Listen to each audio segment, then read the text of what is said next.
Vendredi 30 juillet 1943, entretien 6 avec Gita. J'ai cette fois-ci beaucoup de questions qui me semblent toutes essentielles et que j'ai soigneusement préparées. J'ai peu de temps aujourd'hui. Ce début me déconcerte. Je le sens très distant et je me demande, découragé, Gita, puis-je poser une question? Geste affirmatif sans un mot. Gita. Pourquoi étiez-vous si nombreux l'autre jour? Parce que ta tâche a grandi. Gita. Qu'attendez-vous de moi? Si le grain germe, tu le sauras. J'ai travaillé dur sur moi toute la semaine et j'aimerais bien qu'il m'en félicite. Gita. Est-ce que j'arrose suffisamment le grain? Tu le sais bien toi-même. Le ton me fait l'effet d'une douche froide et je comprends combien il était ridicule de vouloir à tout prix décrocher une bonne note. Gita.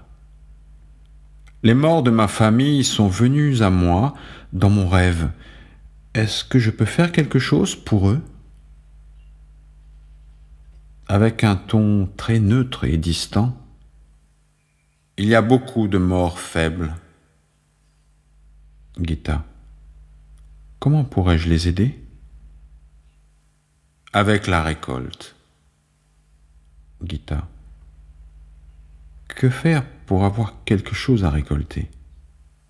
Lui t'a créé à mon image.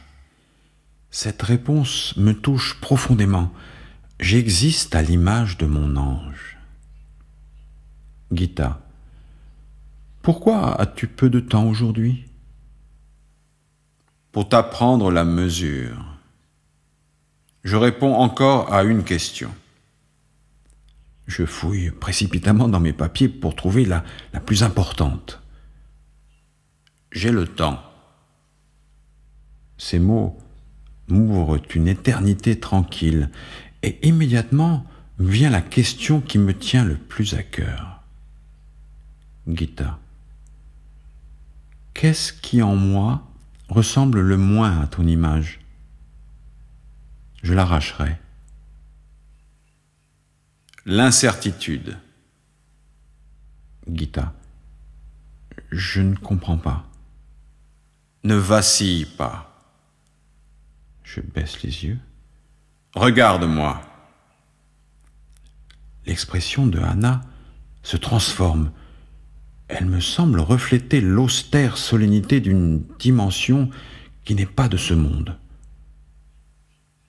Je prends congé. Pendant quelques minutes, je continue à sentir la présence silencieuse de mon maître. Et dans ce silence, naît en moi un désir profond de ressembler à son image.